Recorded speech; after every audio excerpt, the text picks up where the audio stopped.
7º ano. Tudo bem com vocês?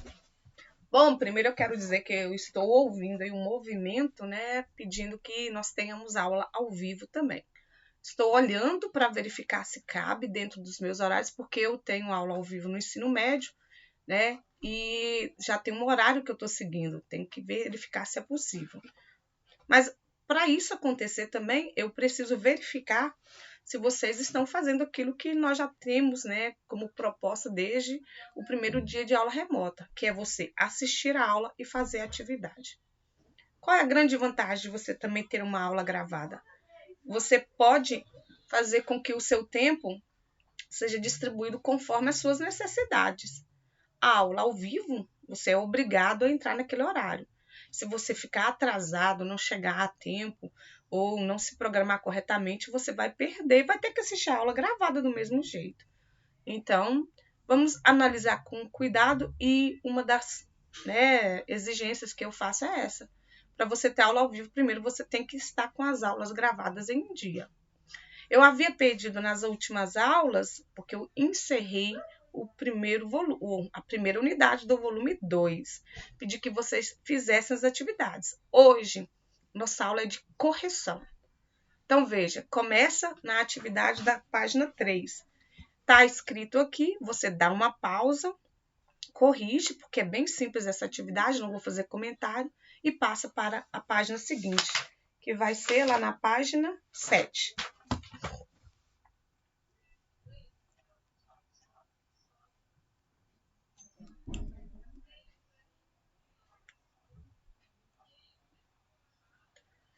Essas duas questões da página 7, como você vê, o meu positivo não tem a resposta, mas está escrito aí, ó.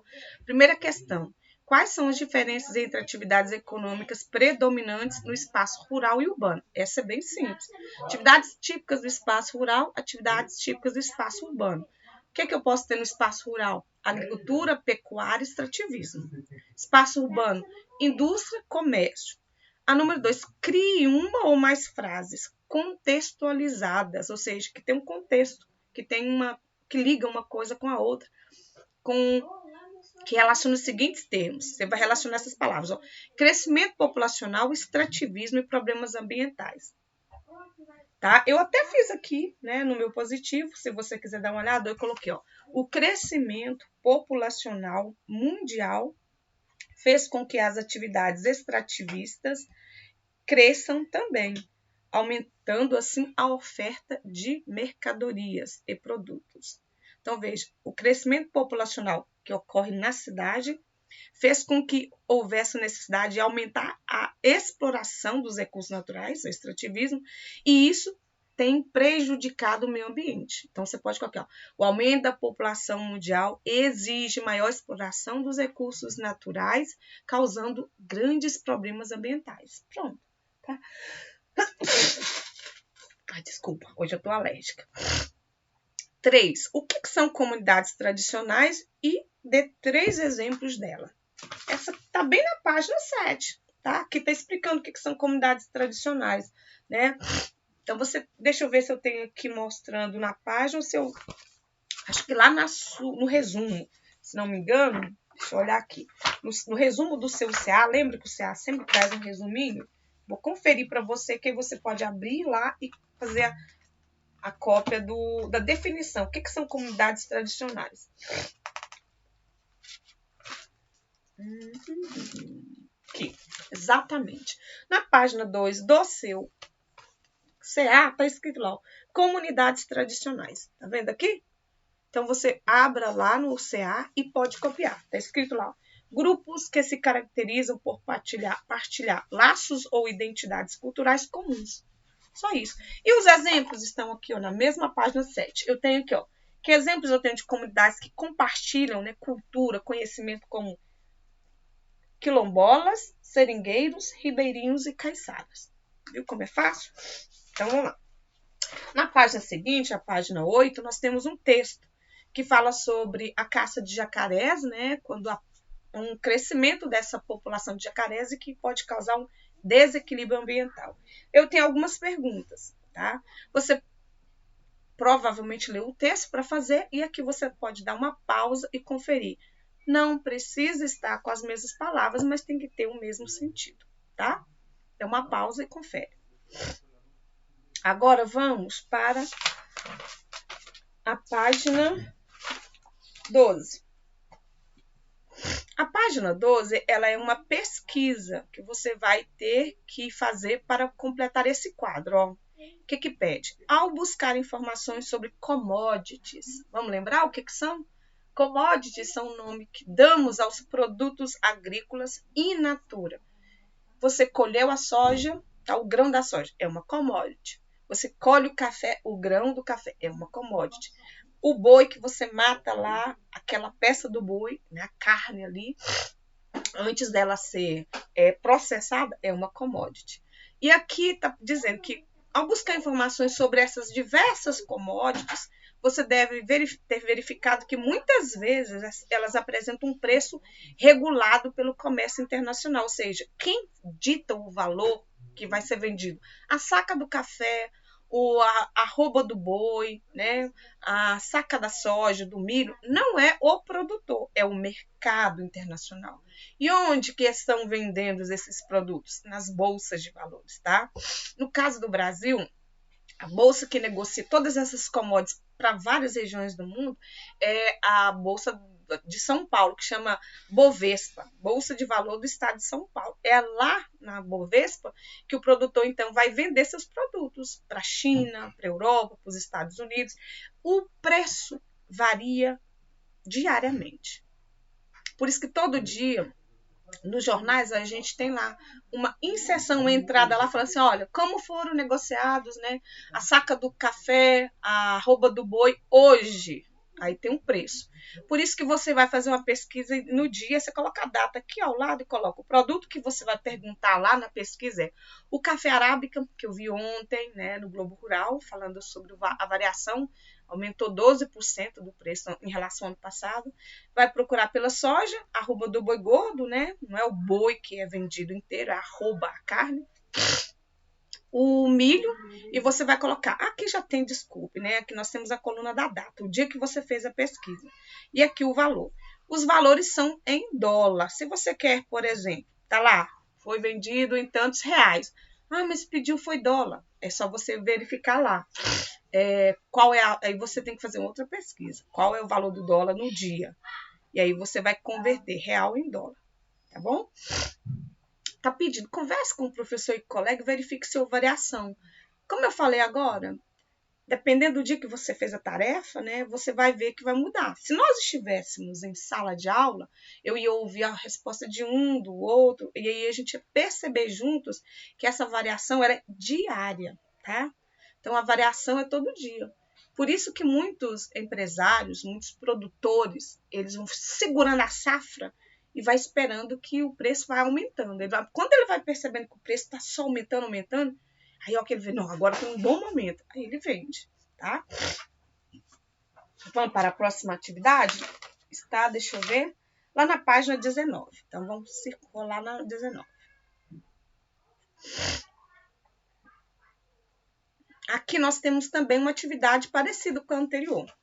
Só que aqui você vai precisar do quê? Ó? Com a ajuda de um familiar, pai, mãe ou com quem você mora. Você vai perguntar o que é que diz. Ó, procure um supermercado que oferece uma seção destinada apenas aos alimentos orgânicos. Aqui em Vazante, eu acho meio difícil a gente encontrar. Geralmente é nos grandes hipermercados, que são aquelas redes muito grandes, né, de supermercado que a gente encontra em São Paulo, Belo Horizonte, sabe? Carrefour é um exemplo, que talvez vocês conheçam mais que aqui em Uberlândia. Eles, nessas redes grandes, né, já tem sabe aquela área chamada hortifruti granjeiro, que é onde você tem, né, frutas e legumes? Tem uma banca que fica só os orgânicos. E lá você consegue fazer essa cotação, diria, né, para verificar o preço do que não é orgânico com orgânico. Como a gente não tem um supermercado próximo para a gente fazer isso, você pode fazer pela internet. Quanto que custa, né, a alface orgânica, quanto que custa, né, um pé de alface orgânica, qual é o preço da alface, que é essa convencional, essa que a gente compra aqui no sacolão, né, na Casa da Fruta. tá? É possível fazer isso aqui também pela internet. Quando você fizer isso, conversa com seus pais sobre isso. Conta para eles por que o produto orgânico é mais caro. Você entendeu, não entendeu? Naquela videoaula que eu dei? Se esqueceu, eu vou repetir um pouquinho. Ó. Produto orgânico é aquele que é produzido sem nenhum agrotóxico, sem nenhum produto, né, que a gente chama artificial. Tá? Tudo é natural. Tudo que se usa foi retirado da própria natureza, sem fazer nenhuma alteração. Né? Desde a semente, o adubo, né, o fertilizante, é tudo natural. Mas a produção não é grande. Né? Os produtos orgânicos, pelo menos no Brasil, tem uma produção pequena. Por quê? Porque são poucos donos de sítio, chácara, né, fazendeiro, que produzem algo orgânico. Uma produção em área tão grande como são, né, os produtos que chamamos de convencionais. Né? O controle da produção de alimentos orgânicos é muito mais difícil, que você tem que controlar sem usar nada, né, que não seja orgânico. Por isso se produz uma área menor para ter um controle melhor também. Só que, por causa desse excesso de cuidado, do controle, o produto também é mais caro. Logo, quem vai poder comprar? Só quem tem mais dinheiro. Concorda comigo? Quem tem dinheiro que pode pagar mais caro para comer aquela alface, aquela cenoura, aquela beterraba orgânica. Que, claro, nutricionalmente é muito melhor. O nosso organismo ele vai absorver todos os nutrientes sem nenhum problema, porque né, não há manipulação genética, não há nada que a gente chama, né, de sintético que esteja ali, tudo é natural, seu organismo absorve naturalmente, tá? Mas infelizmente é para poucos. Converse com o papai, conta para ele outras, né, informações que talvez ele não saiba. E finalizando o volume, ou melhor, a unidade 4, né, que a gente terminou a unidade 4, que eu achei muito interessante quando a gente falou dessas atividades do setor primário, né, os modelos agrícolas, os modelos da pecuária, as atividades extrativas que retiram os recursos minerais que nós temos no solo, muito interessante. Na página 20, vamos lá? Eu tenho o quê? A hora de estudo.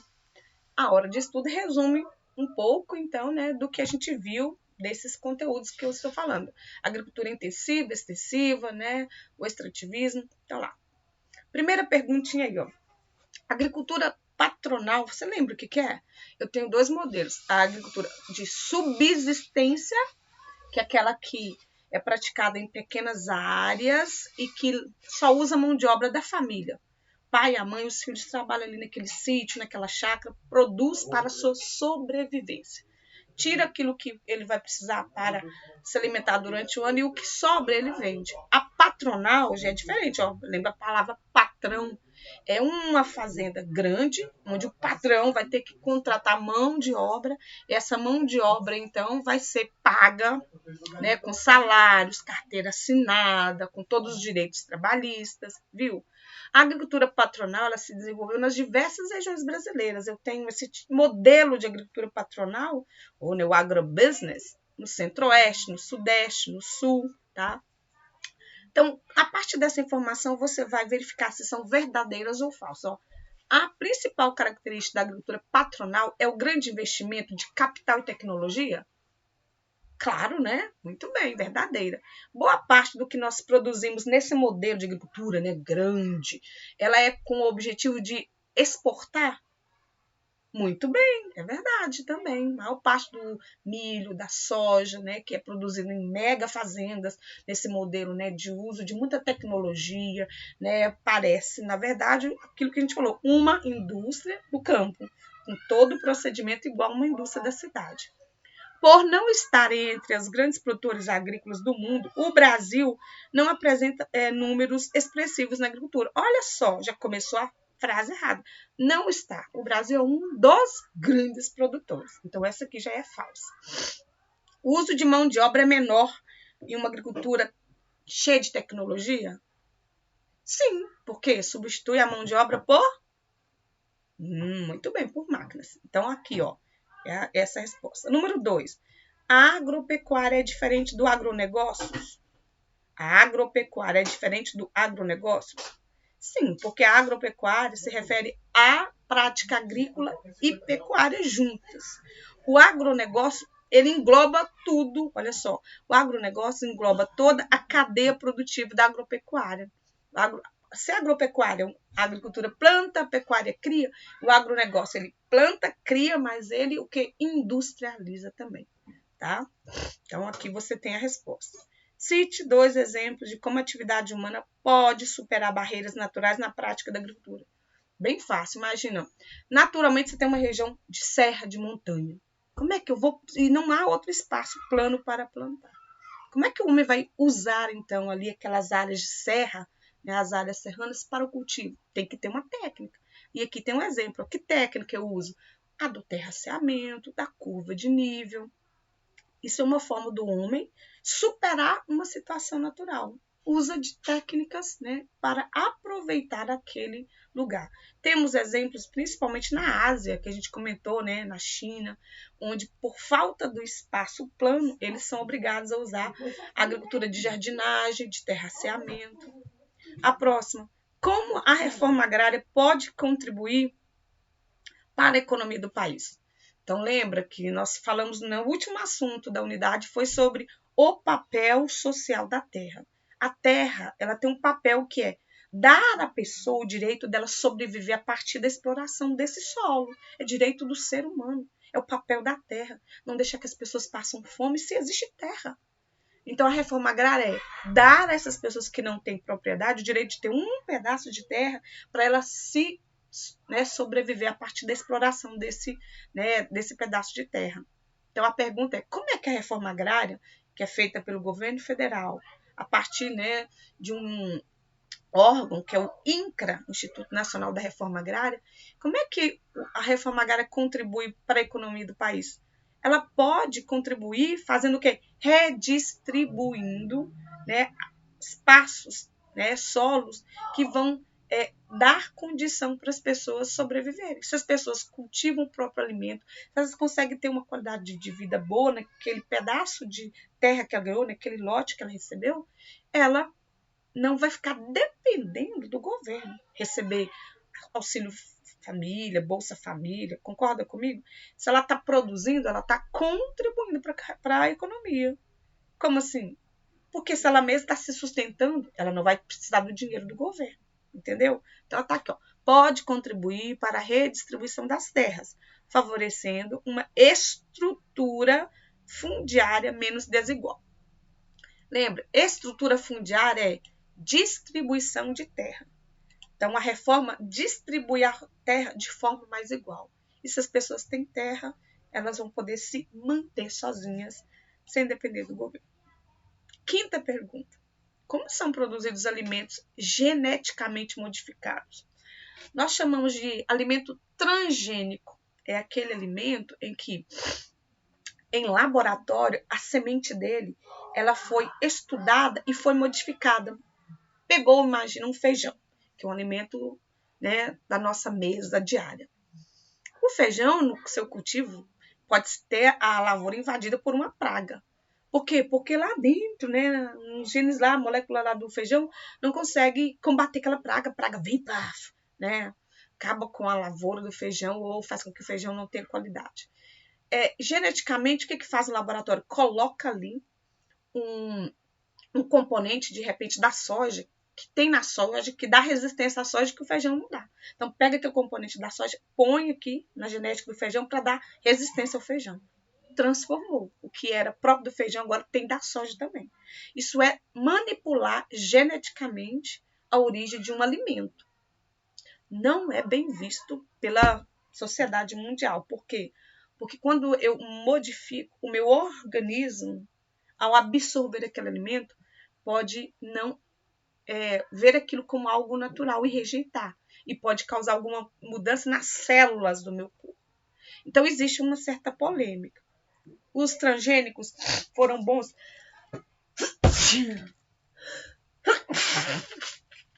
Os transgênicos foram bons para a produção agrícola? Sim, claro, né?